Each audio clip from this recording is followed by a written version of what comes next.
Jadi manis madu yang ada di dalam diri seorang mursyid itu adalah ma'rifatnya kepada Allah. Apa kata Imam Yahya bin Mu'adz Ar-Razi? Seorang wali itu menyimpan manis di kolbunya, yashummuha ahluha, yang pasti tercium oleh ahlinya, walaupun dia nggak pakai baju wali, nggak pakai baju ustadz, nggak pakai baju kiai, kecium Pak nanti. Lama kelamaan kecium. Yang paling susah mencerna dan mencium bau kewalian itu keluarga dekatnya. Kenapa? Dia biasa melihat sisi kemanusiaan, sisi manusiawi daripada si waliullah ini. Maka dia berpikir, masa suami saya wali, masa bapak saya wali, masa saudara saya wali, begitu. Jarang. Itulah rahasianya kenapa Abu Jahal, Abu Lahab tidak beriman kepada Nabi Muhammad sallallahu alaihi wasallam.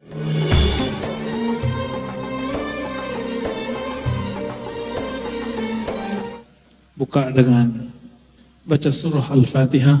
Semoga Allah membuka mata pikiran kita dan memberkahi pengarang kitab Syekh Abdul Qadir Isa Asy-Syadzili Al-Qadiri.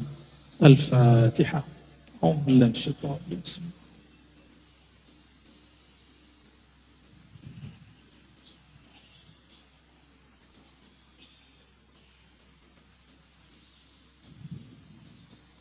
Baik.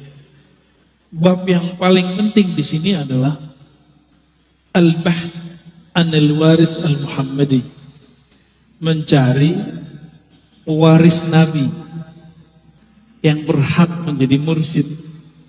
Jadi mursyid itu siapa? Gitu ya.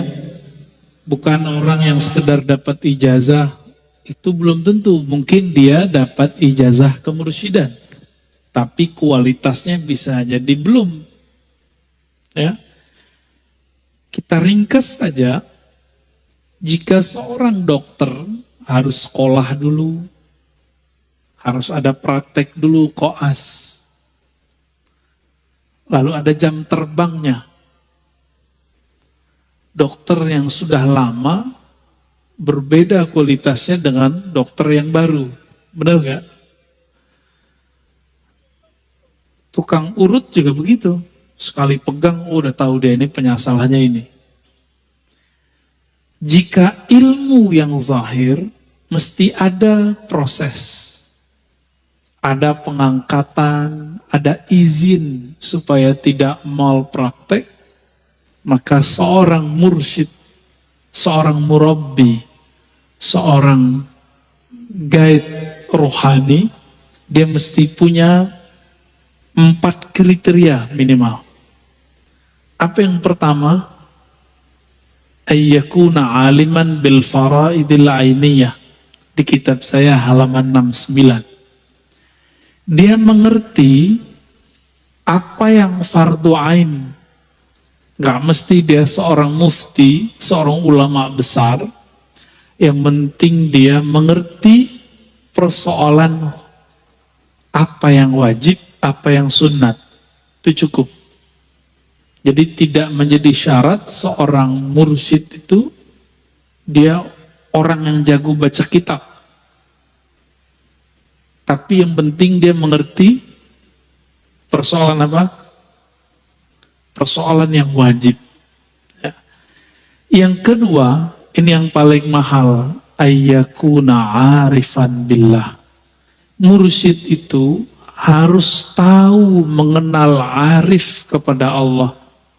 Harus punya ilmu ma'rifat. Mursyid ini ibarat sopir bus, kalau nggak tahu jalan gimana? Sopir bus kalau masih pakai GPS itu bakal sesat. Tapi kalau sopir busnya GPS sudah di dalam dadanya, mau tersesat, dia bilang, tenang, ada jalan lain. Dia bisa buat jalan sendiri. Itu mursyid. Karena dia arif. Dia mengenal Allah Subhanahu wa ta'ala. Allah itu sempit atau luas, Pak? Allah wasi'. Apa arti wasi'? Maha luas. Maka jalan menuju Allah itu banyak. Oleh karena itu, orang-orang yang mengerdilkan torikot orang lain, lalu membesar-besarkan torikotnya, dia sama dengan orang-orang Badui yang dulu berdoa, ya Allah rahmati aku dan Muhammad saja, selain itu nggak usah dirahmati. Apa kata Nabi? Dayakta rahmat Allah. Kamu telah mengerdilkan rahmat Allah.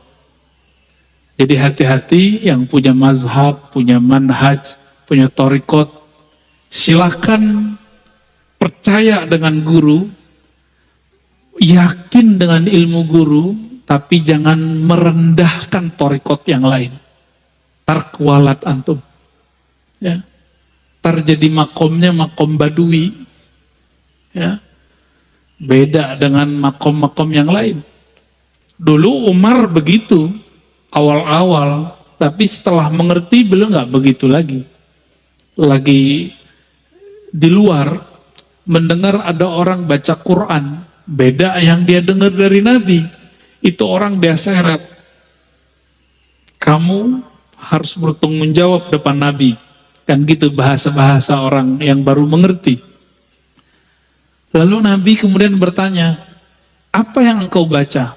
Dibacalah oleh orang yang disalahkan oleh Umar. Apa kata Nabi? Hakada uzil, begitulah ayat Quran diturunkan. Umar kamu baca. Dibaca oleh Sayyidina Umar berbeda sedikit dengan yang dibaca orang itu. Apa kata Nabi? Begitu juga diturunkan. Umar jadi faham bahwa jalan kebenaran itu banyak. Jadi jalan kebenaran itu luas, Pak. Namun iklan kecap nih bahaya ya. Hati-hati. Malu-maluin. Sesama torikot, sesama sufi, saling hantam menghantam. Malu-maluin ya. Ayyakuna khabiran bitara'iq tazqiyatin nufus wa wasaili tarbiyatiha. Mengerti metodologi praktek pembersihan jiwa. Bukan hanya hafalan. Ini kan saya baca hafalan. Ini sebenarnya saya baca kitab begini. Ada dua hal Bapak Saudara yang makar Allah. Pertama biar saya nggak ngantuk. Karena biasanya subuh-subuh begini malam tadi saya belum tidur biasanya. Yang kedua, karena mobilitas kita banyak, kapan saya baca kitabnya lagi kalau bukan sembari ngajar? Kira-kira begitu. Ya. Jadi seorang mursyid harus mengerti metode-metode apa? Tazkiyatun nafs, penyucian jiwa. Dan gak boleh kaku. Kalimatnya tara'iq, jalan-jalan, metode-metode, bukan satu. Wasail, bukan wasilah. Cara-cara, media-media. Jadi seorang mursyid itu yang ideal gak boleh kaku. Dia harus berkembang.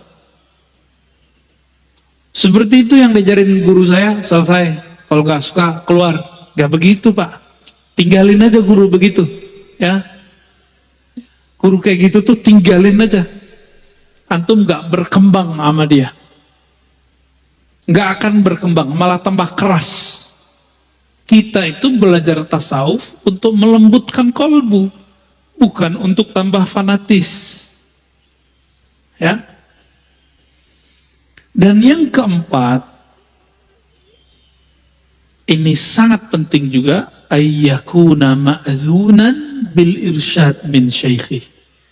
Ada SIM, surat izin menjadi mursyid Itu yang kita sebut ijazah tertulis atau lisan yang ada saksinya. Jadi guru-guru yang ngajarin zikir itu wajib punya ijazah. Kalau enggak, berhenti. Kenapa? Itu jaminan. Contoh sederhana. Saya kalau ngajar di kampus syaratnya apa? Harus doktor. Diserahin enggak fotokopinya ke kampus? Diserahin Pak sebagai bukti. Siapa yang mengizinkan? Rektornya. Siapa yang mengangkat saya jadi rektor? Jadi dokter? Rektor di kampus saya dulu. Jika ilmu akal mesti diangkat, mesti ada ujiannya, mesti ada latihannya. Masa ilmu yang sangat berbahaya kalau tidak ada guru ini, terus tiba-tiba orang ngaku jadi mursyid tanpa ada guru yang mengangkat. Ya. Nah, itu mustahil. Itu mustahil, ya. Nah, ini penting. Jadi ada 4. Apa yang pertama? Si mursyid mengerti ilmu fikih walaupun tidak sampai level ulama mufti. Yang kedua, dia punya ilmu ma'rifatullah. Ah, inilah yang manis dari kolbunya. Jadi manis madu yang ada di dalam diri seorang mursyid itu adalah ma'rifatnya kepada Allah. Apa kata Imam Yahya bin Mu'adz Ar-Razi? Seorang wali itu menyimpan manis di kolbunya, yashummuha ahluha, yang pasti tercium oleh ahlinya walaupun dia nggak pakai baju wali, nggak pakai baju ustadz, nggak pakai baju kiai, kecium Pak nanti. Lama kelamaan kecium. Yang paling susah mencerna dan mencium bau kewalian itu keluarga dekatnya. Kenapa?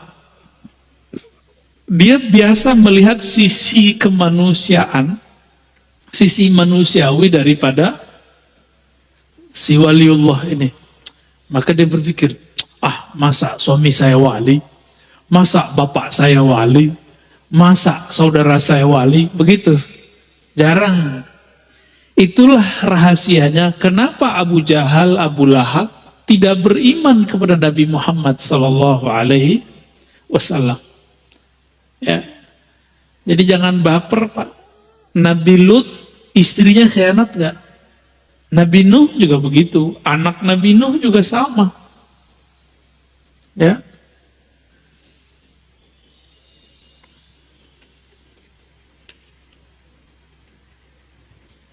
Nah, ini kriteria mursyid. Nah, dari mursyid yang seperti ini, antum baru mengambil kontrak belajar dengannya yang kita sebut bayat. Tapi saya dalam kajian-kajian sebelumnya sudah mengatakan bahwa bayat dalam artian sumpah setia abadi itu cuma milik Imam Mahdi di akhir zaman ini, bukan mursyid. Maka bayat-bayat yang ada sekarang itu hanya bayat tabarrukan, mengambil berkah, atau bayat pengantar supaya kita nanti bertemu dengan yang paling pantas membayat. Itu sebabnya di ribat kita Nauraniyah, kita nggak membayat orang, Pak. Kita cuma mentalkin zikir. Maka di sini ada akhzul ahdi, ngambil bayat. Yang kedua talqin. Di sini ya. Nah, untuk pengambilan bayat dalam tradisi kami sudah kami hapus. Karena orang seperti saya tidak pantas mengambil bayat. Yang pantas mengambil bayat adalah Al-Ghaus Al-A'zam, Al-Wali, Al-Waris Al-Muhammadi, al-muntazar wa huwa al-imam al-mahdi. Ya, di akhir zaman ini yang paling pantas siapa? Imam Mahdi. Maka kita harus mempersiapkan diri itu. Jadi saya menghimbau diri saya sendiri dan pencinta tasawuf, pencinta akidah Ahlussunnah, pencinta mazhab fikih, torikot sufi. Jangan fanatis dengan yang kita punya. Kenapa? Karena setiap masa ada puncak kewalian dan tidak mungkin bumi ini, dunia ini kosong dari khatmul walayah, khatmul awliya yang disebut al-ghaus. Setiap masa itu berganti. Dan di akhir zaman ini, karena bumi kita sudah tua, di akhir zaman ini miliknya al-imam al-mahdi. Maka semua torikot nanti gabung kepadanya.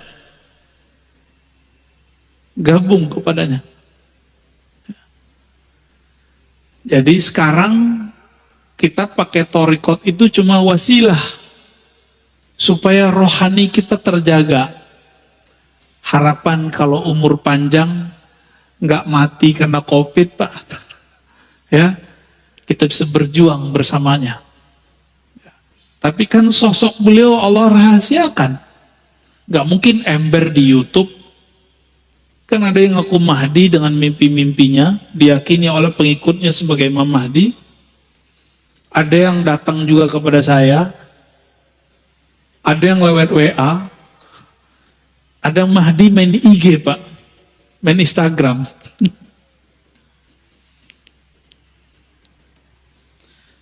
Apa dalil mengambil baiat itu ada? Itu ternyata di Quran ada. Dulu semua mursyid kalau ngambil talqin zikir dan baiat itu bacakan ayat ini. Surat Al-Fat ayat 10. A'udzubillahi minasyaitonirrajim. Innal ladzina yubayyi'unaka. Sesungguhnya orang-orang yang mengambil sumpah setia kepada engkau wahai Muhammad. Karena Nabi Muhammad sudah wafat, pewarisnya sampai ke mursyid yang ada. Innama yubayyi'una Allah.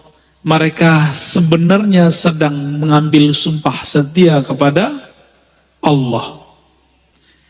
Jadi mursyid ini harus tahu jalan kepada Allah, sehingga tangan dia terkoneksi dengan yadullah.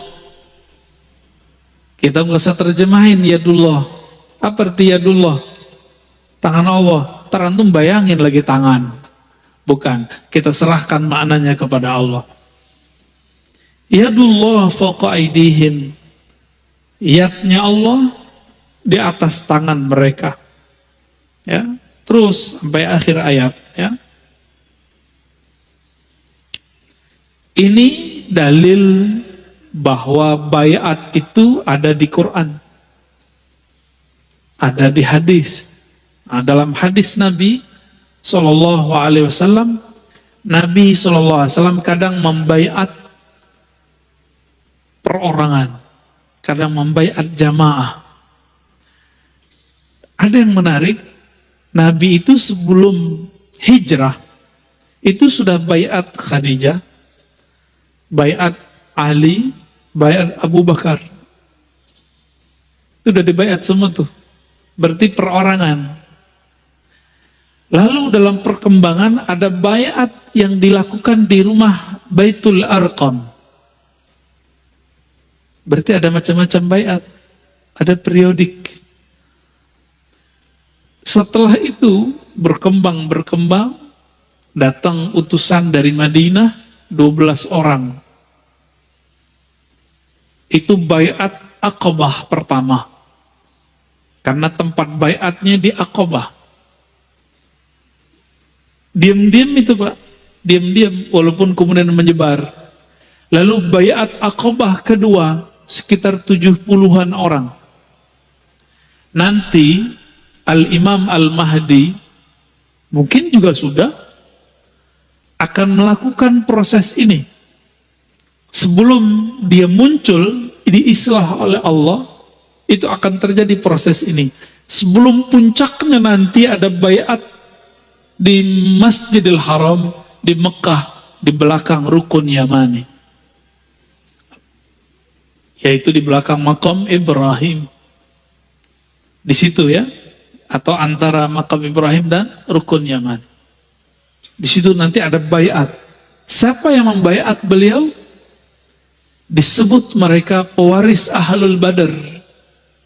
Jumlahnya sekitar 313. Itu yang gelombang pertama yang besar. Nanti akan terus datang dari mana, dari mana, dari mana. Begitu Pak. Jadi jangan terburu-buru dulu ya. Orang-orang kan gak sabaran. Udah gak sabaran. Ada berita dikit, oh kayaknya nih Panji Hitam nih. Belum, ntar dulu. Masih ada space. Covid-nya belum beres kok. Ya enggak? Baik.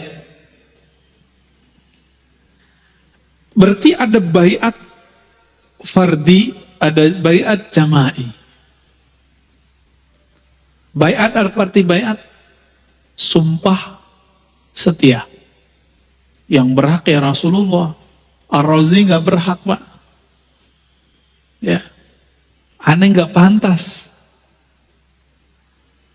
Siapa yang pantas? Mursyid. Mursyid itu cuma ngambil berkah. Ngambil berkah aja mursyid. Kecuali mursyid dia bisa membawa murid kepada Allah. Silakan antum ngambil baiat orang. Ini mursyid aja masih was-was. Sholat aja belum khusyuk, hati aja masih banyak dengkinya, masih banyak ghaflahnya, ngambil baiat orang. Terus mau dibawa kemana tuh murid? Maka saya mengajak diri saya sendiri dan antum, mungkin di luar sana yang praktisi tarekat, ya ukur-ukurlah diri, hasibu anfusakum qabla an tuhasabu. Ukur dulu dirimu, pantas gak? Ya. Gak pantas Pak kita. Saya menganggap diri saya gak pantas. Kalau antum merasa pantas, silahkan. Ya. Oh saya sudah punya ijazah 10, enggak. Ya.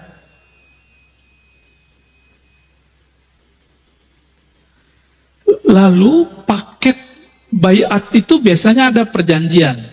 Akan begini, akan begitu, akan begini, akan begitu ya. Intinya sebenarnya adalah sumpah setia, syahadat kepada Allah, syahadat kepada Rasul. Itu dia.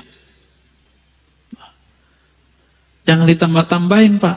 Ini ada yang asyhadu la ilaha illallah Rasulullah, anna mursyidi waliullah. Nah, ini nambahin namanya. Ini udah mulai muncul nih. Ya.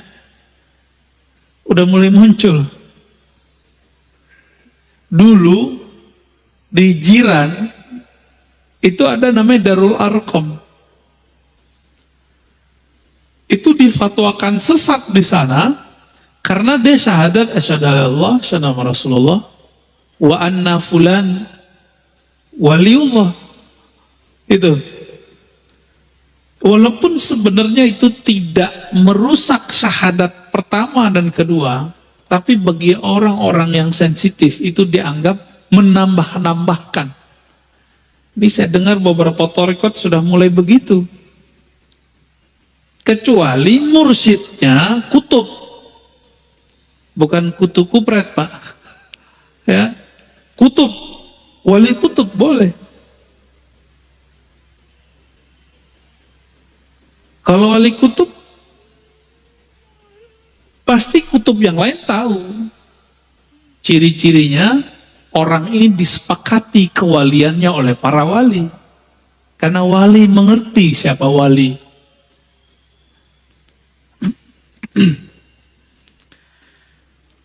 Apalagi paket dari baiat. Nah, ada setelah itu, namanya talqin. Apa arti talqin? Bimbingan zikir. Kalau seorang bayi belum bisa makan, disuapin nggak sama bapak ibunya? Disuapin. Seorang murid yang masih baby, yang baru, belum bisa mandiri, disuapin nama gurunya. Itulah sebabnya mursyid itu abul muridin, bapaknya murid. Maka mursyid itu boleh dipanggil ayahanda, boleh dipanggil abi, abati, walidi. Seperti di Jawa itu romo kiai, ya gitu ya. Kalau di Sumatera itu biasanya manggilnya ayah, abah. Di Sunda manggil abah ya, abah anom, itu kan ada kan, abah sepuh. Itu panggilan akrab sebenarnya. Kalau dalam bahasa Inggris ya, father, ya itu kan artinya sama.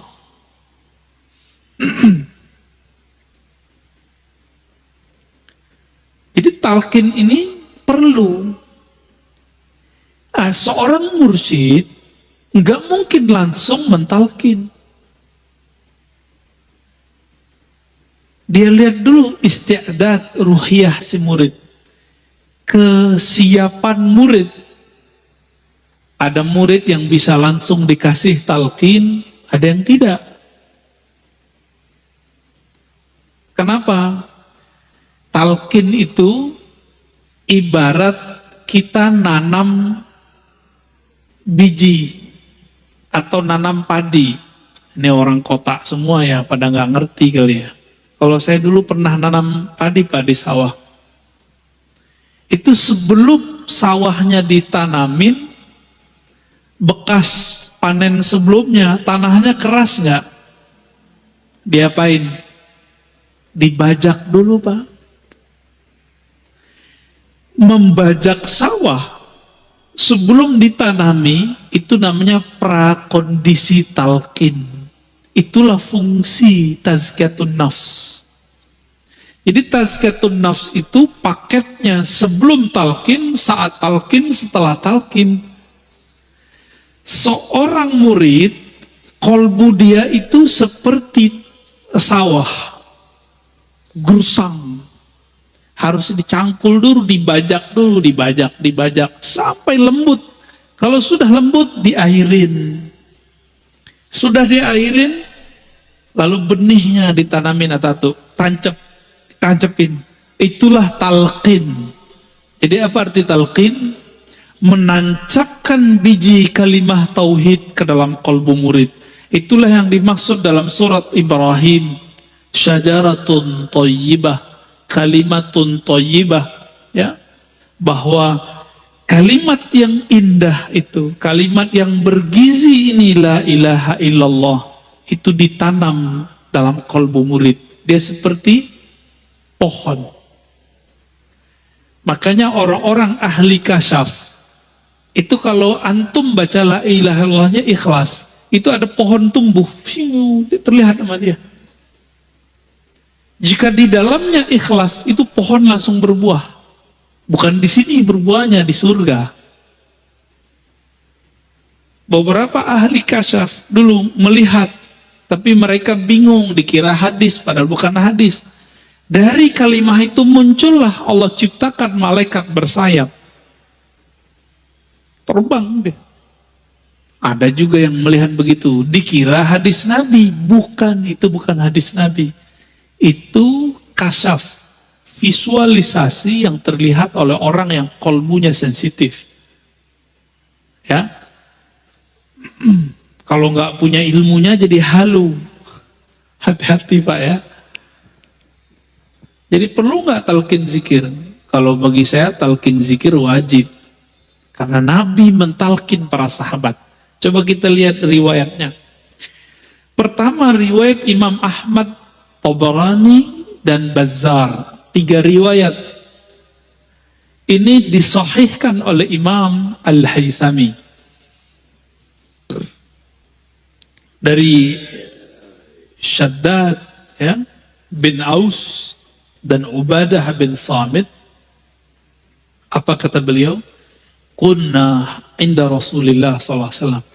Dulu kami pernah bermajlis bersama Nabi Sallallahu Alaihi Wasallam. Lalu Nabi bertanya, hal fikum gharib, ada orang asing nggak? Ya, ini ahlul kitab. Kata rawi ahli kitab. Tapi kalau saya menjelaskan nggak mesti ahlul kitab, tapi orang-orang awam atau orang-orang musyrikin. Lalu kami menjawab, la ya Rasulullah, tidak wahai Rasulullah sallallahu alaihi wasallam. Lalu apa kata beliau? Kata Aus, kami diperintahkan menutup pintu. Kalau sekarang matiin lampu, gitu ya. Biasanya kalau orang mau talqin tuh, itu dibuat kondisi sesenyap mungkin, senyaman mungkin. Jangan sampai lagi zikir nanti ada yang ngetuk-ngetuk, buka pintu gitu. Maka dikunci pintu, bighalqil bab. Nabi memerintahkan untuk agar pintu dikunci. Faqal, lalu Nabi mengatakan, irfa'u aydiyakum, angkat tangan kalian. Diangkat, Pak. Itu modelnya. Lalu Nabi mengatakan, qulu la ilaha illallah. Bacalah la ilaha illallah. Nah, itu ada tekniknya. Tekniknya disembunyikan oleh periwayat hadis, periwayat ilmu zikir, yang nanti antum cuma dapatkan sama mursyid tariqat. Itu tekniknya gimana? Supaya kalimah ini bisa menggoncang isi kolbu.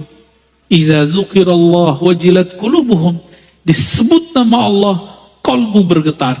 Nah, itu ada tekniknya, Pak. Farafa'na aydiyana, lalu kami mengangkat tangan kami dan baca la ilaha illallah.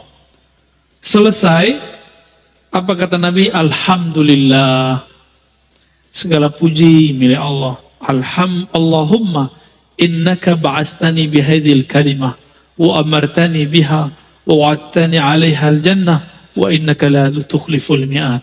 Ya Rabb, engkau telah mengutusku dengan kalimat la ilaha illallah dan memerintahkanku untuk menyebarkan kepada umatku, dan engkau menjanjikan siapa yang membacanya pasti masuk surga. Sesungguhnya engkau tidak tukhliful mi'ad, melanggar janjimu. Maka semua yang hadir itu dijamin masuk surga sudah. Orang yang hadir saat itu dijamin masuk surga. Ini salah satu metode. Metode apa namanya? Metode talqin. Ada metode yang kedua. Kalau ini jamaah. Sekarang khusus Sayyidina Ali. Hadis ini riwayat Imam Tabarani dan Bazzar. Dua imam dan kualitasnya hasan. Suatu kali Sayyidina Ali karamallahu wajhah bertanya kepada baginda Nabi sallallahu alaihi wasallam. Apa kata beliau? Ya Rasulullah, dullani ala aqrabit turuqi ila Allah. Tolong tunjuk ajar aku jalan terdekat menuju Allah. Jadi kalau kayak sekarang ini banyak yang nanya, Ustaz, Buya, Kiai, itu kalau nanya ke ulama, gimana cara cepat kenal Allah? Sama, Sayyidina Ali nanyanya begitu. Jadi boleh nggak nanya begitu? Bukan boleh lagi, Pak, diharuskan. Zaman udah begini, ya. Covid menyerang kapan saja, maka kita harus siap dengan ma'rifatullah. Apa jawaban Nabi? Oh, dia tambahin, wa ashaluha ala ibadih. Cepet, ringan. Enak ya? Cepet tapi jangan berat. Itu sukanya antum kan? Kalau antum kan gak mau disuruh puasa 40 hari kan gak mau. Melek 20 hari kan gak mau. Disuruh zikir 70.000 kali kan gak mau. Maunya yang paling cepat, paling mudah. Wa afdaluha indahu, dan lebih afdal di sisi Allah Subhanahu wa ta'ala. Jadi 3 sekaligus, lebih dekat, lebih ringan, lebih tinggi di sisi Allah. Ini pinternya Sayyidina Ali kalau nanya. Apa kata Nabi? Alaika bimudawamati dzikrillah sirran wa jahran. Wahai Ali, hendaklah engkau melanggengkan zikir baik sir tersembunyi ataupun jahar. Gimana Pak? Melanggengkan itu gimana? Setiap pada sholat kah? Pagi sore kah? Terus ada target-targetnya. Apa jawaban Sayyidina Ali? Ya Rasulullah, qulun nas zakiruna fa khussani bi syai'. Kalau itu semua orang juga tahu. Tolong beri dong yang spesial. Mumpung mantunya Rasulullah ya. Apa kata Nabi? Afdalu ma qultuhu ana wan nabiyyuna min qabli la ilaha illallah. Yang paling afdal, yang paling cepat, yang paling ringan, paling tinggi di sisi Allah, yang dulu dibaca oleh para nabi dan sekarang aku juga mengulang kembali. Apa itu? La ilaha illallah. Seandainya kalimah ini ditimbang, maka semua langit bumi dunia itu kalah. Maka kalau ada, mohon maaf, antum ini ahli dakwah, kenapa dakwahnya tidak mengena di kolbu jamaah? Mungkin kurang kuat kalimatullah, kurang banyak tabungan la ilaha illallahnya, sehingga kalamnya nggak berat, kalamnya cuma masuk telinga, keluar telinga. Tapi kalau sudah di dalamnya ada dapur kalimah la ilaha illallah, kalamnya hangat, kalamnya berat, karena tumbuh dari kolbu, masuknya ke dalam kolbu. Wala taqumul qiyamah ala wajhil ardi man yaqulu la ilaha illallah. Kiamat tidak terjadi jika masih ada di bumi yang baca la ilaha illallah. Di hadis Imam Muslim, Allah, Allah, begitu kalimatnya. Coba, para ulama kita itu mengatakan, Imam Ibn Arabi, Imam Ghazali, manusia itu adalah alam kecil, sedangkan alam itu manusia besar. Manusia itu punya organ terpenting namanya jantung. Kalau jantungnya sehat, semuanya sehat. Jantungnya berdenyut, dek, dek, dek, dek. Kalau jantungnya udah gak berdenyut, mati. Oke. Denyut alam semesta yang membuat alam ini bisa bergerak, bisa bernafas, bisa bertahan belum kiamat sampai zaman ini hari, adalah jantung-jantungnya alam.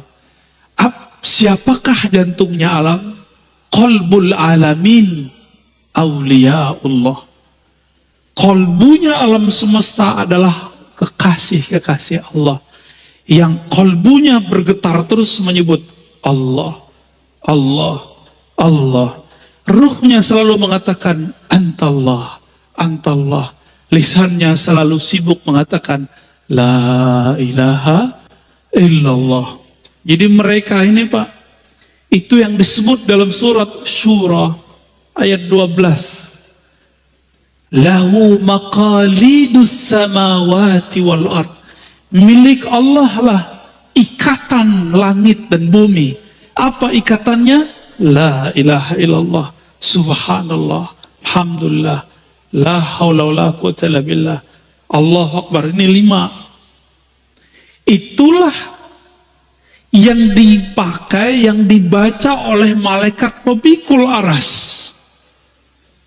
Jadi malaikat memikul aras itu kan ada 8. Benar? Disebutkan dalam surat Az-Zumar ya. 8. 4 di kanan, 4 di kiri.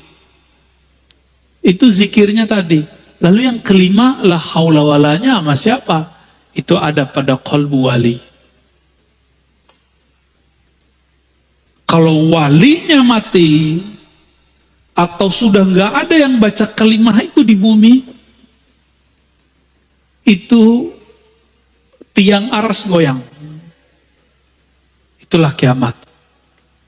Jadi nggak usah khawatir dulu, kiamat masih bisa diundur. Cuma ngundurnya nggak tahu Pak, bisa lama apa bisa cepet. Ya, saya ulangi, kolbu, jantung itu organ terpenting tubuh manusia, benar? Kalau jantung rusak, rusak nggak tubuh? Jantungnya alam semesta siapa? Aulia Allah. Ini dia.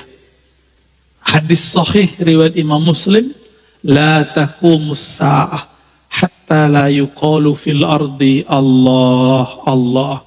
Tidak terjadi kiamat, kerusakan terbesar di alam semesta sampai tidak ada di bumi yang membaca Allah Allah. Yang baca Allah Allah lisan atau kolbu? Lisan atau kolbu? Sebenarnya lisan ini menerjemahkan isi kolbu. Jadi intinya ada pada kolbu.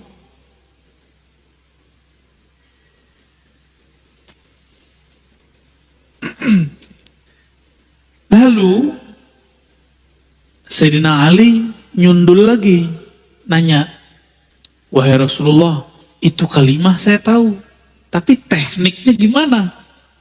Itu pertanyaannya. Mumpung sama Nabi, berdua sama Nabi beliau. Apa kata Nabi? Ghammid ainaik wasma' minni la ilaha illallah. Pejamkan matamu lalu baca la ilaha. Wah, ini teknik talqin dalam thariqah. Maka dalam semua thariqah sufi itu mata mesti dipejam Pak kalau zikir. Itu bukan tidur. Jadi antum kalau pergi ke zawiyah-zawiyah, surau-surau, pesantren zikir, mereka merem itu bukan lagi tidur Pak. Merem itu lagi zikir. Cuma kalau yang di sini merem beneran tidur ini. Oh tidur kan? Gak apa-apa, biarin. Itu lagi programming.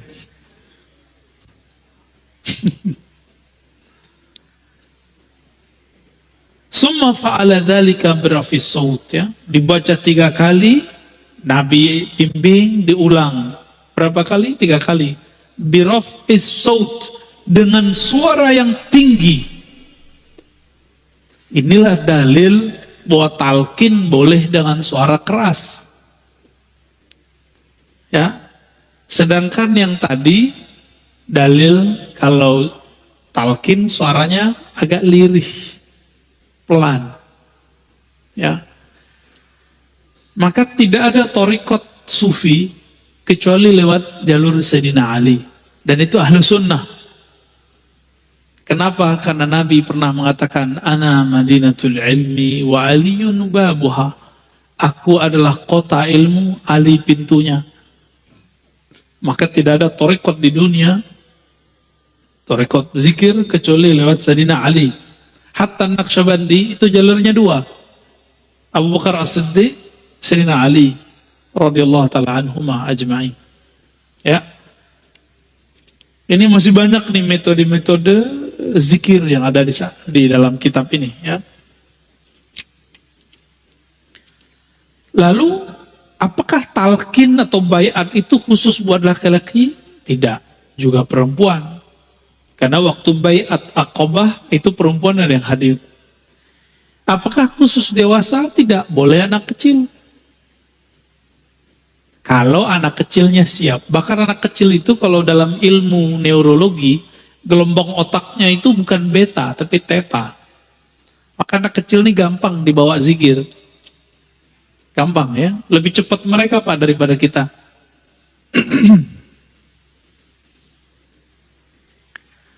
Oke, kira-kira itu kajian yang paling penting pada pagi ini. Pertama tentang syarat atau kriteria mursyid yang dicari ada 4. Kemudian apa yang kita ambil dari mereka?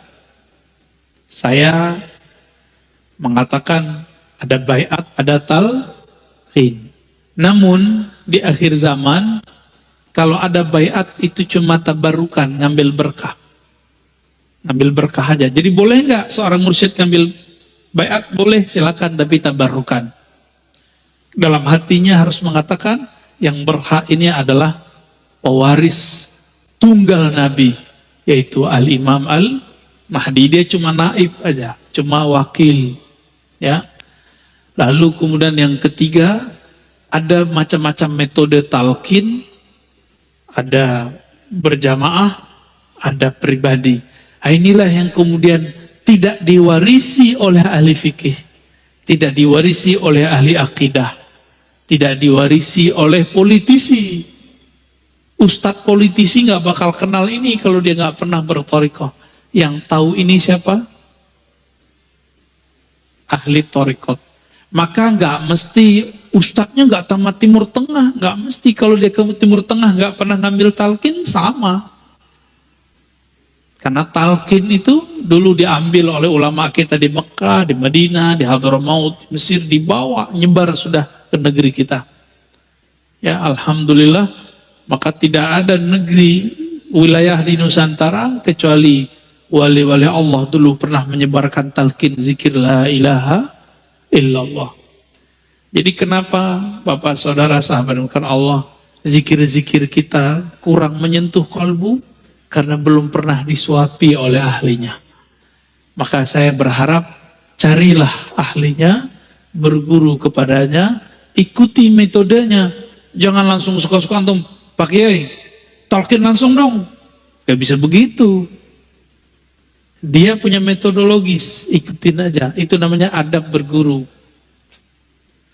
Pak Kiai, saya kan sudah lama, langsung aja. Kalau kiainya tersinggungan, gawat Pak. Kamu cari aja guru yang bisa kamu buat suka-suka. Bisa digituin ntar sama kiainya. Ya. Jadi kita kalau berguru ada nanti adab-adabnya. Insya Allah nanti di pertemuan ke depan ada namanya adab terhadap guru dan sahabat. Insya Allah. Ya.